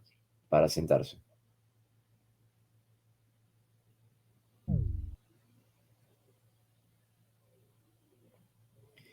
En este caso, entonces, ahí serían las cuatro causas aristotélicas, ¿no? Sí, solamente para representarlo con un ejemplo bastante sencillo. ¿Ya? Listo, muy bien, chicos. Bien, hasta aquí entonces dentro de la referencia aristotélica, ¿no? Ahora, a continuación, seguimos, regresamos a lo nuestro también por acá y ya habíamos visto este detalle, ¿no?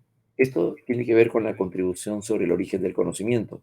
Para Platón es la razón, para Aristóteles es la experiencia. Claro. Ahora, sobre el origen del conocimiento, ellos vienen a ser los principales antecedentes. Luego de ellos, quienes vienen en la Edad Moderna, aparecerá, por ejemplo, ahora el racionalismo. Para el racionalismo que encontramos, según estos filósofos, la fuente del conocimiento universal, objetivo y necesario es la razón y no los sentidos, porque estos últimos son fuente de error y de confusión. Claro, ¿no? Entonces, para el racionalismo, la fuente real del conocimiento yace en el intelecto, en la lógica y en la matemática es el aspecto central del conocimiento, influencia platónica. La razón humana puede descubrir ideas verdaderas, universales, necesarias y evidentes, desde las cuales es posible deducir el resto del conocimiento propio de la ciencia y de la filosofía. Bien, entonces a través de la razón es donde se descubre una real forma del conocimiento, efectivamente. Estas ideas son innatas. Para el racionalismo de René Descartes, el conocimiento llega a ser innato. Y eso también de dónde viene, desde los antecedentes de Platón. ¿Por qué? Porque ya se afirmaba un innatismo. Claro, estas ideas son innatas, es decir, están en la razón humana antes de toda experiencia, innatismo. Y se tiene como principales exponentes a Platón y a René Descartes, sobre todo, ¿no? También está Leibniz, otro racionalista. Pero sobre todo nos interesa René Descartes. Claro, es el principal exponente, ¿no? Aquí es donde René Descartes consideraba un escepticismo frente al ámbito sensorial. Como todo lo sensorial es engañoso, para dejarnos de engañar necesitaríamos de llegar a utilizar el intelecto o la razón. Descartes pone entonces en tela de juicio todo tipo de expresión sensorial, porque es engañoso. Pero ahí descubre una verdad universal. Cuando Descartes afirma, puedo dudar de todo, pero no puedo dudar que estoy dudando. Cuando dudo, pienso y cuando pienso, existo. Es ahí donde surgiría el denominado cogito ergo sum, el pienso, luego existo. Y esta afirmación se convertiría en el aspecto central del conocimiento racional. Eso se convertiría en el ámbito del conocimiento racional. René Descartes descubre tres cualidades. El cogito ergo sum es una verdad universal. Dos, es una verdad incuestionable e indubitable. Y tres, el cogito ergo sum viene a ser un conocimiento evidente por sí mismo. Es evidente por sí mismo, que significa que no necesitaría de una demostración. Es tal cual llega a nuestro intelecto. Racionalismo de René Descartes. Bien, en esas condiciones, ¿no? Estamos hablando del origen. El origen del conocimiento es de carácter racional. Para el empirismo, por otro lado, estamos hablando de John Locke, David Hume, entre otros, van a tener como principal aspecto valorativo al gran Aristóteles, claro, el cual va a llegar a señalar a continuación. Para esta postura, la fuente del conocimiento más bien yace en la experiencia, cosa que ya sabemos, y que todo conocimiento es resultado de los datos que los sentidos proporcionan al sujeto al tener contacto con la realidad. La mente del ser humano al nacer es una tabula rasa, es una tabla lisa. No hay nada grabado en la mente del hombre. Todo lo que el hombre adquiere es producto de la experiencia.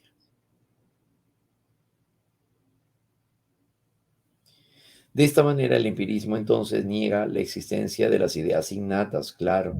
El empirismo está en contra del innatismo cartesiano.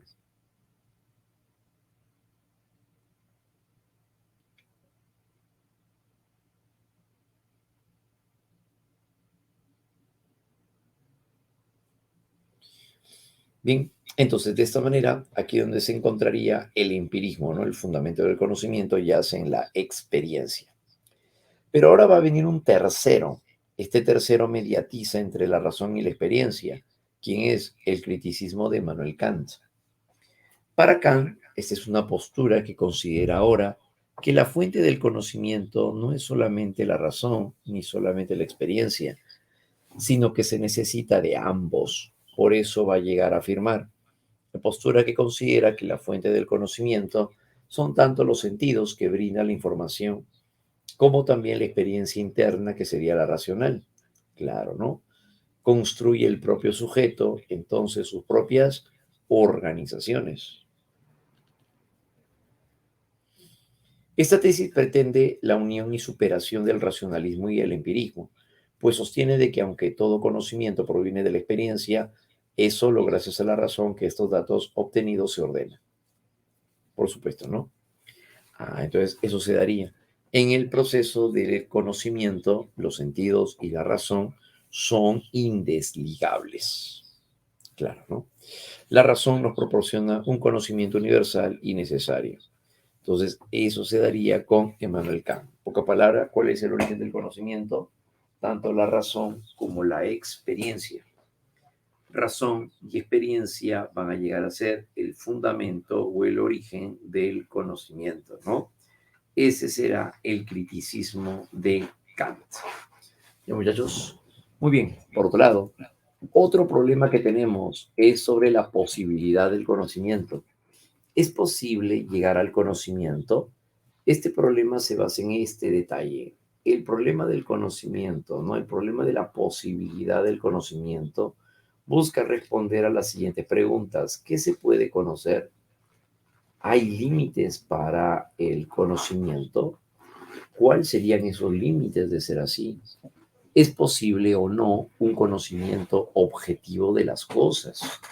Frente a ello, entonces, van a haber diversos teóricos que van a buscar dar una explicación acerca de esto. Claro, y un detalle importante es a partir de este surgimiento. Para los dogmáticos es posible llegar al conocimiento de lo universal, por supuesto, ¿no? Esta postura sostiene de que sí es posible conocer las cosas sin ninguna limitación. El sujeto es capaz de conocer las propiedades o características de los objetos y hechos de manera absoluta y objetiva.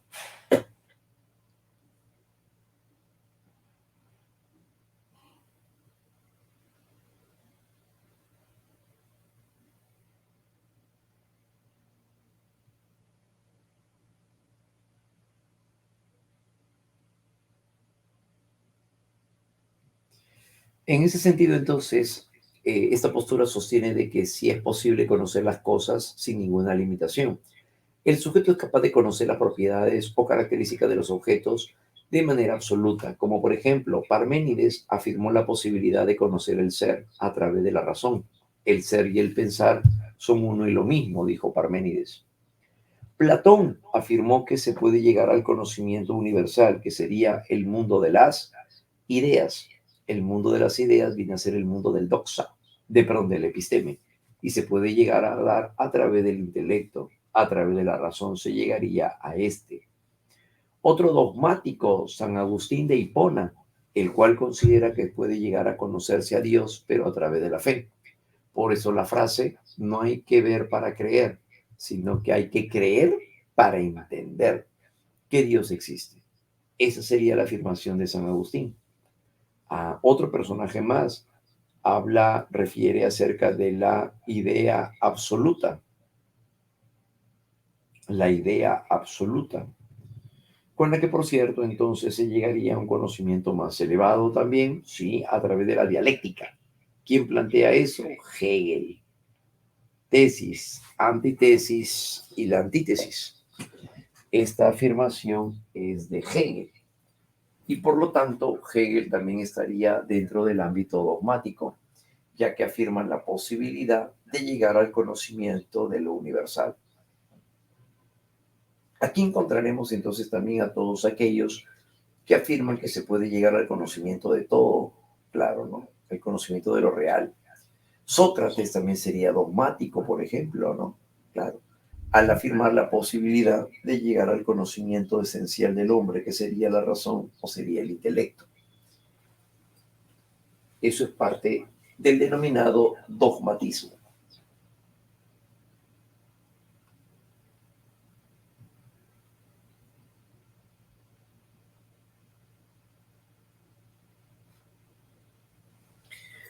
Por otro lado, también tenemos, entre otros aspectos,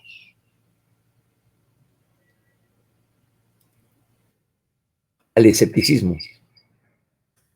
En el caso del escepticismo, esta corriente sostiene, muy por el contrario, de que no se pueden llegar a verdades universales, solo se puede llegar a tener aproximaciones de ellas.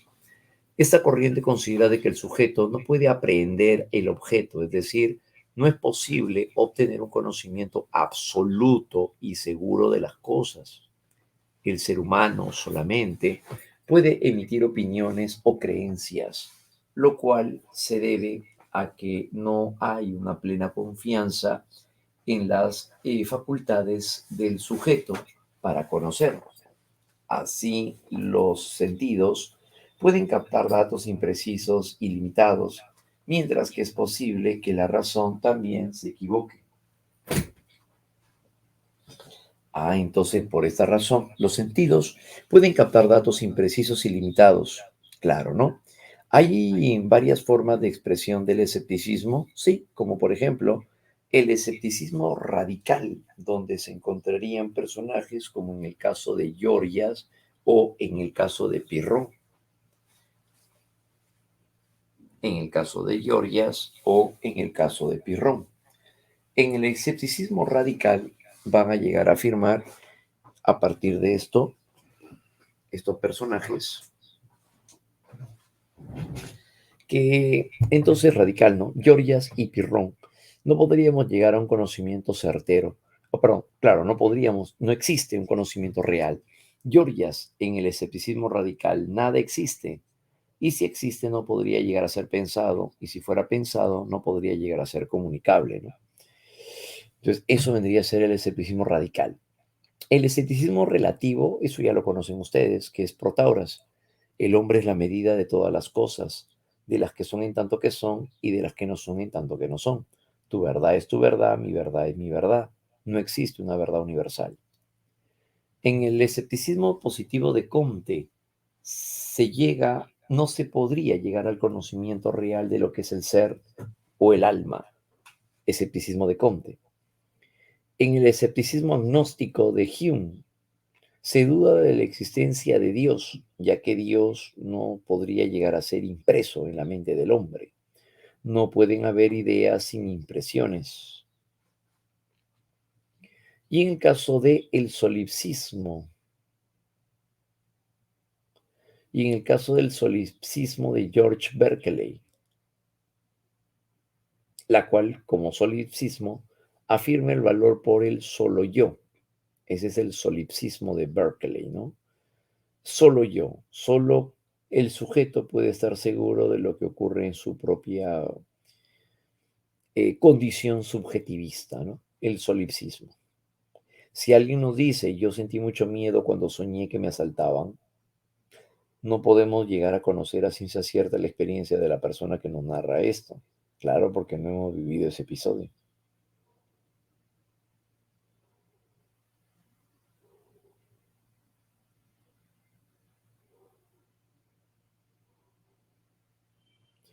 Muy bien. Entonces, en este caso encontramos hacia el escepticismo.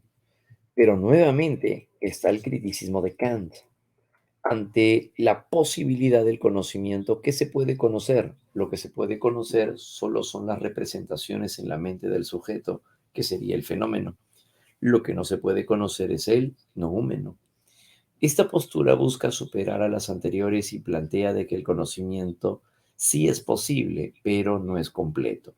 El sujeto solo puede conocer al objeto tal y como se le aparece, como el caso de un fenómeno, y no como tal y efectivamente es, que sería el noúmeno. El noúmeno es la cosa en sí y el fenómeno es la cosa en mí. El conocimiento es posible en tanto que el sujeto posee condiciones a priori que le permitan ordenar los datos sensibles, pero estas facultades son limitadas.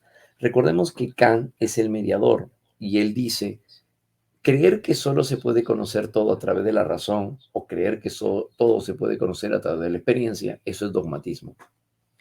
Él dice, hay una parte que se puede conocer y hay otra de la cual no se puede llegar a conocer. Bien, entonces en ese sentido es donde aparece el criticismo de Kant. Pero también ante el problema de la esencia del conocimiento, ¿dónde yace la verdadera esencia del conocimiento? Con relación a este problema, se plantea la pregunta de que si el sujeto o es el objeto lo que determina el conocimiento. Dicho de otro modo, ¿qué es lo que realmente conocen los humanos?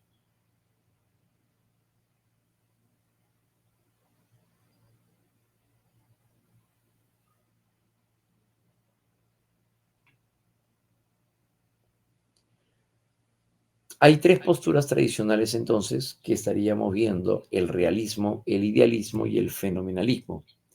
¿Qué naturaleza le pertenece al conocimiento?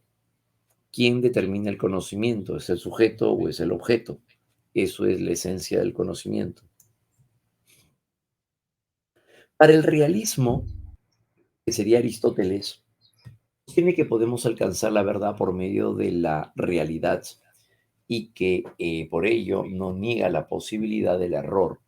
Cuando se habla acerca del realismo, se refiere hacia el hecho de poder llegar a afirmar que el verdadero conocimiento se va a centrar en la materia, es lo que diría Aristóteles.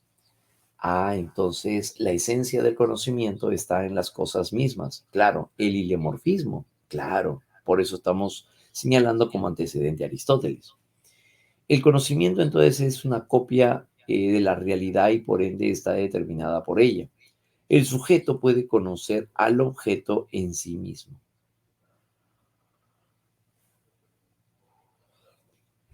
Bien, entonces aquí la materia y la esencia van a estar siempre juntas, ya sabemos eso. Para el idealismo, por ejemplo, platónico, no existen las cosas reales independientes de la conciencia, separadas, no puede ser.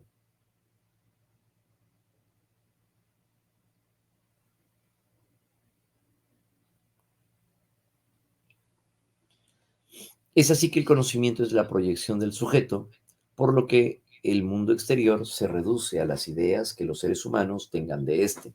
Claro, ¿no? Para el idealismo, entonces, el fundamento o la esencia, mejor dicho, del conocimiento yace ahora sí en el mundo de las ideas.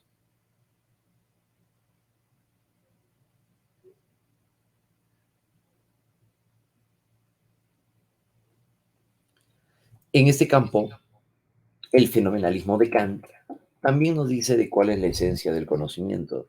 La esencia del conocimiento se funda ahora en estos dos. No conocemos las cosas como realmente son en sí mismas, sino como nos aparecen. El fenómeno que el sujeto conoce es producto de la razón, que organiza los datos captados de los sentidos.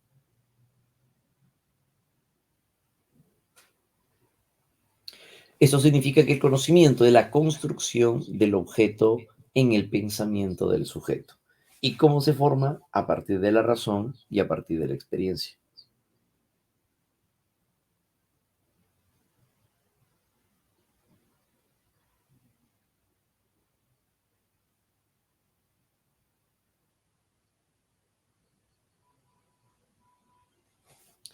Por otro lado, en la teoría de la verdad, Tradicionalmente se ha considerado de que la verdad es la correspondencia entre la representación o la idea que uno construye en su mente y el objeto. Al momento de ver un árbol, si existe una coincidencia entre el objeto externo y lo que la persona está formando en su mente, eso es verdad. Sin embargo, también hay diferentes enfoques que hablan acerca del criterio de verdad, como por ejemplo, la verdad como correspondencia.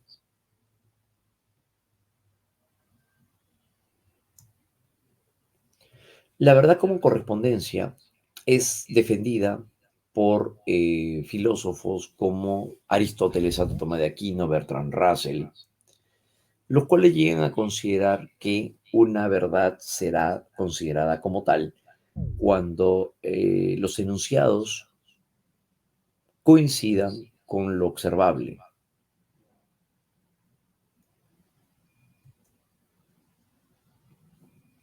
Al decir la bicicleta es azul, eso será verdad cuando coincide el objeto que estamos viendo con el enunciado citado.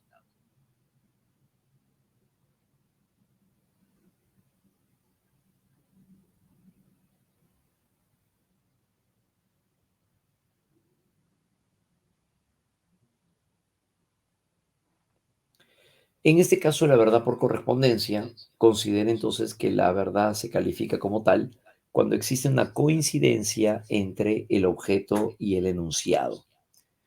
Entonces esta concepción sostiene que la correspondencia es un hecho que constituye la naturaleza de la verdad. Un juicio o enunciado será verdadero cuando se describe o se ajusta a los hechos,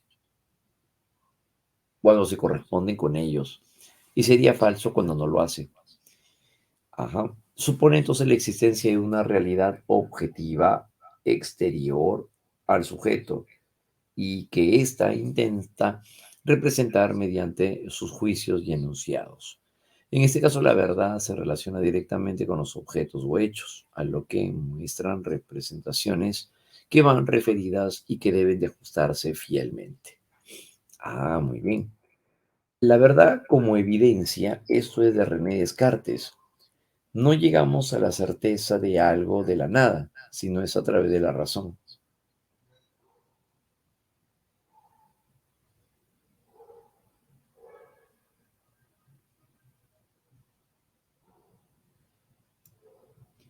En ese sentido, es ahí donde encontramos la versión cartesiana, que se capta algo de un modo tan claro y distinto que lo que decíamos al inicio, que resulta evidente, ¿no? Se experimenta la verdad de una forma indubitable de la cual no se puede rechazar. En este enfoque, la verdad aparece relacionada con el sujeto que experimenta su evidencia. Un ejemplo de verdad clara y distinta e indubitable sería el pienso, luego existo.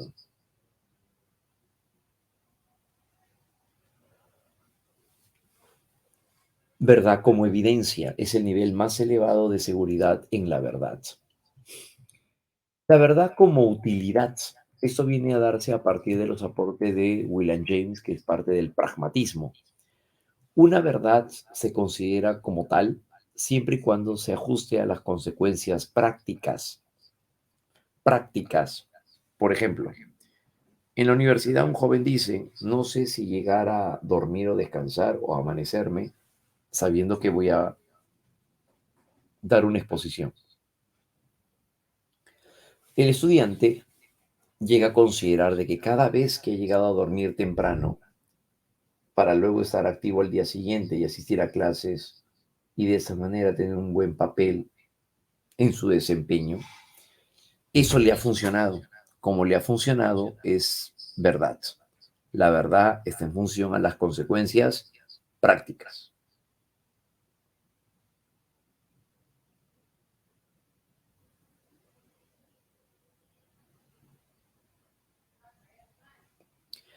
Entonces, de ser así, existe una forma práctica, no pragmática.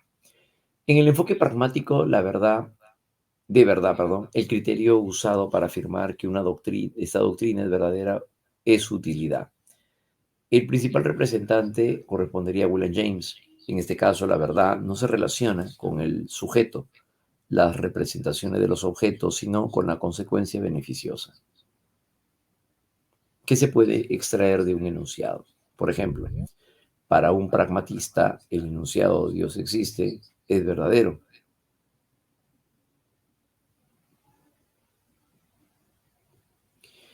Para un pragmatista, el enunciado Dios existe es verdadero si nos es útil en la vida. Una persona llega al estado de control emocional frente al examen a partir de una creencia religiosa. Para William James, eso es verdadero, sí, siempre y cuando tiene consecuencias favorables de lo señalado.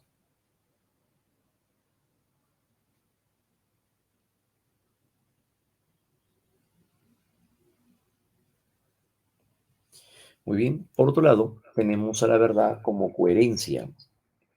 La verdad como coherencia, esto tiene que ver más con el sentido lógico. Aristóteles, claro, ¿no?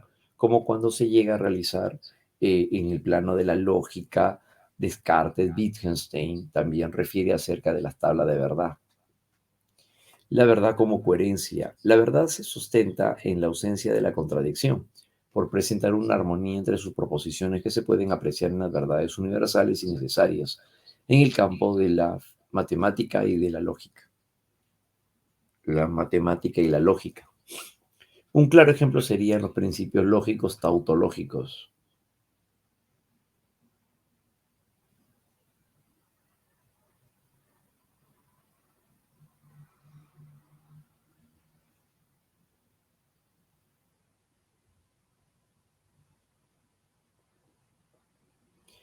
Entonces, de esta manera, el valor por el ámbito del conocimiento, la verdad de este, se da por la coherencia lógica, donde hablamos acerca de una tautología, que como ustedes recordarán por sus conocimientos de lógica, que en la llamada matriz principal, ¿no verdad?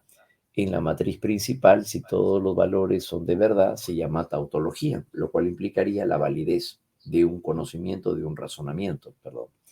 La verdad como coherencia, entonces, será verdadero algo cuando existe eh, un aspecto valorativo en un solo sentido, que serían las tautologías. Verdad como coherencia, ¿no? Esa es la verdad como coherencia. ¿Ya, muchachos? Muy bien. Ahora, de esta manera no es que una sea mejor que la otra, no, simplemente son posturas explicativas acerca de cuál vendría a llegar a ser el verdadero fundamento de la verdad. Entonces, para algunos la verdad se fundamenta en la evidencia, otros la van a fundamentar en la coherencia. Y dependiendo de cómo es que se presenta, la verdad va a ser uno de los criterios más significativos. Para la ciencia utilizará su criterio de verdad. En la filosofía también se utilizará el criterio de verdad. Pero la forma como se ha llegado a reflexionar acerca de esto es lo que va a llegar a jugar un rol muy importante ahora en este campo. ¿Ya? ¿Listo, muchachos? Muy bien, excelente, jovencitos. Jóvenes, entonces hasta ahí vamos a llegar el día de hoy. He tratado de ampliar entonces la parte de estos conceptos para que lo tengan bastante claros y sobre todo, pues, ¿no? También dentro de lo que hemos ido revisando, ajustarnos hacia ello. ¿Ya? Listo, muy bien, chicos. Entonces ha sido todo un gusto haber compartido con ustedes y ya nos estaríamos viendo más bien entonces ya para nuestra siguiente semanita. ¿Ya? Listo, muy bien, chicos. Entonces, un abrazo para todos, éxitos, y ya nos estaríamos viendo para nuestra próxima sesión. Gracias por su participación, muchachos. Que le vaya muy bien a todos. Igualmente para todos. Gracias, chicos. Nos vemos. Un abrazo. Chau, chau, chau, chau.